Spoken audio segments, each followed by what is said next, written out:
This is Late Night Health. This is the radio show that cares about the most important part of your life, your health. During the next 2 hours, the insane Daryl Wayne and I'm Mark Alyn, we're going to talk about a variety of topics that touch each and every one of us, ranging from autism at work to what do you do when you had a massive stroke. We'll also be talking about creativity, food, and why I can't stick to my diet. All of those in the next 2 hours here on Late Night Health. We go to Orange County, California. I've had the pleasure of reading a book called Relentless. It's a memoir by Ted W. Baxter, How a Massive Stroke Changed My Life for the Better. I want to do a little setup because I've been talking to Ted over the last couple of weeks as I was reading the book. Ted, you had what most people would think was an ideal life, yet you think you have a better life now? That's right, Mark. I would consider it as how a massive stroke changed my life for the better. Tell us about your life then, what you were doing in a briefly.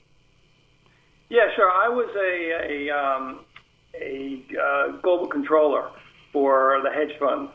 It was a global, so everything was big and massive, and it was a fantastic job. I got to travel around the world.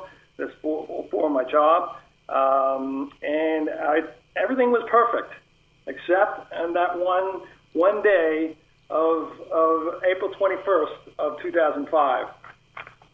And that's when you had a stroke. Tell us about that. You had come from working in London. You were living in Chicago at the time. You arrived in Chicago, and I guess you felt a little tired. Pick it up from there. Yeah, when it all went crushing down is when, and after I did my typical work day and busy. I worked out on a hotel gym in London at 6 a.m. Then I had to work and finish my day in London by 2 p.m. in London to catch a flight back to O'Hare. It was just after 8 p.m. Central Time, watching TV, The Apprentice, and a commercial was on the TV. My wife asked me a question. I couldn't answer it. And she repeatedly asked the question like 3 or 4 times, and I couldn't respond. And I was awake, but I wasn't responding. Anyway, she became very concerned, obviously. At the moment, whoever was involved in this incident, I lost control of language. I lost the power of speech, and I lost the power of comprehending. So imagine a situation where I just desperately wanted to tell her that something was wrong with me, but without comprehension and awareness, I simply couldn't know how. I was so terrified, helpless, and alone. And still nobody else knew what was going on with me. And we have to point out that you were 41 at the time. That's right. Which 41. Is very young. Yes, that's right. That's right. And I should have get this before. I should have told you before I go into the massive ischemic stroke that I have aphasia, unfortunately. But aphasia, which usually comes with having a stroke or a head injury. It is an impediment of language. So sometimes I need a little more time to process sentences and or finding the right words. But when I first became a person with aphasia, mine was pretty bad, like really bad. I couldn't write, couldn't read, couldn't say. It was what pathologists say. I had a global aphasia. But you've come back. You've worked your butt off because your personality is you do not take no for an answer. You were relentless in pursuing what you wanted, which was to regain your speech and mobility because you were paralyzed for a while as well. That's right. I worked my tail off to get better as much as I could, and I still practice. My situation now, it boils down to sometimes word finding. Sometimes I need a little more time to process. The pathologists, they would say that now I have which is called as anomia aphasia, which is a very mild situation. But at the same, you're amazing to me. Okay, you truly are. Here, you had this tremendous job. You suffered a stroke, and today you have a normal life, and your life today is giving back. You're traveling. You told me the other day you're going to Chicago next week to speak. You speak a lot. You wrote your book. It's something that I think is just amazing. What would you say is the one word that people get from your book, whether they've had a stroke, whether they've had a heart attack, even if they've had diabetes? What is the one word that this book is all about? Well, the term is hope. You need hope. But even what I just told you about my stroke and my aphasia right now. But even that, my life is so much better now than it was then. And this is why I'm sitting here wanting to tell you, wanting to tell the world that I have a massive stroke, but changed my life for the better. And I think what I can do, I decided to write this book, was to share with you some of the lessons I learned, resilience and hope. One of the things that your sister, I believe she's your younger sister, said in the book is that Ted was always nice. He was always good to be around, but he was so work-centric. And now, after the stroke, he tells jokes, he gets down on the floor, he has a good time, and he's a lot of fun to be with. That's got to make you feel great. Yeah, I always go back to the quote my sister Nancy had for the book. He used to be more serious, and now he's so much more fun now, laughing and joking around, and really knee slapping. I think the words he used. Right, and even rolling on the floor, if I'm not mistaken. Yeah, and it's really refreshing per my sister. Our guest is the author of Relentless. It's a memoir by Ted W. Baxter, How a Massive Stroke Changed My Life for the Better. I'm loaning my copy of the book to a friend of mine whose brother just had a massive stroke down in Australia.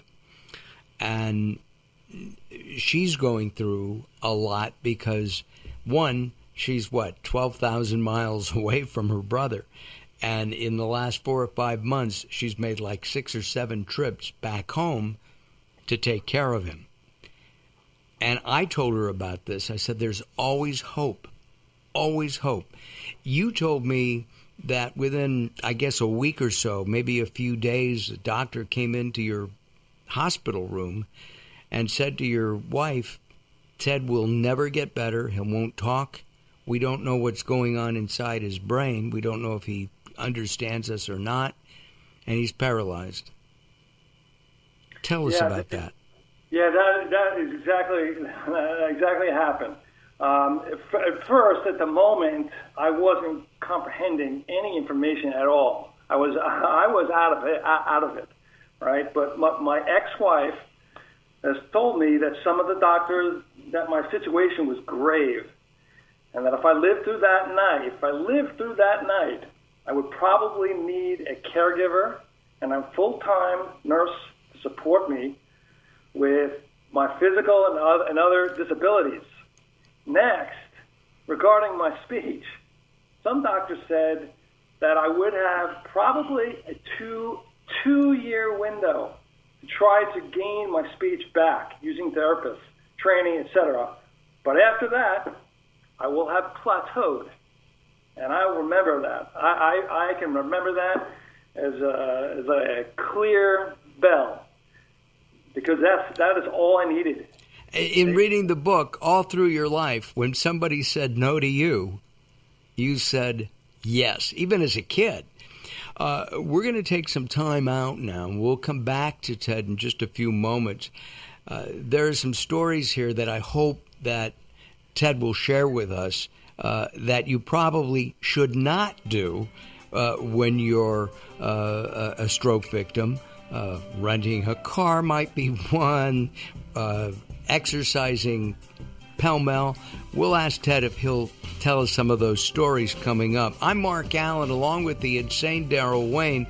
Join us at LateNightHealth.com and Facebook.com/LateNightHealthRadio. Don't go away. The insane Daryl Wayne, the very sane Ted W. Baxter, and I, we return in just a couple of moments. Don't go away.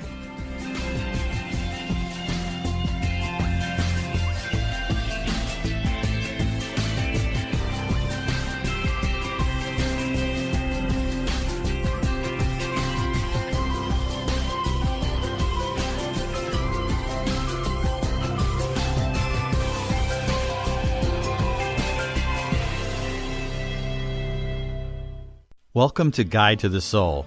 This is Robert Clancy. Peace of mind is a beautiful thing, but peace of heart allows you to see the beauty in everything. When you take pause for the little moments of life, you will truly see how beautiful it is. Fill your soul with every one of these little moments and enjoy the peace and grace you discover there. This could be as simple as a child's smile or the sun rising over the horizon you experienced this morning. True peace isn't some unattainable ideal. It's the divine light that beckons us all back to the loving arms of our Creator. For more inspiration from Robert Clancy, visit GuideToTheSoul.com or go to the Moments with Robert page on LateNightHealth.com. The stigma around mental health disorders and suicide is still very strong in our culture. It's an uncomfortable topic for many of us, and yet it's something we can't afford to ignore, according to Dan Shuck, the author of A Glass Half Empty or Half Full, a children's book for grown-ups. Last month, the CDC released a study that reports suicide rates went up more than 30% in half the states since 1999. A Glass Half Empty or Half Full, a children's book for grown-ups, takes a new approach to addressing mental illness. The book playfully explores pessimism versus optimism to find balance, manage stress, and enjoy life. The book uses humor to provide an opportunity to determine the fullness of our own glass and how to apply it to our daily lives. Donations from the proceeds of the book will be made to a Glass Half Question fundraising campaign for the Brain and Behavior Research Foundation. A Glass Half Empty or Half Full, a children's book for grown-ups, is available from Amazon.com, Kindle, and Barnes & Noble. For more information, visit www.glasshalfquestion.com.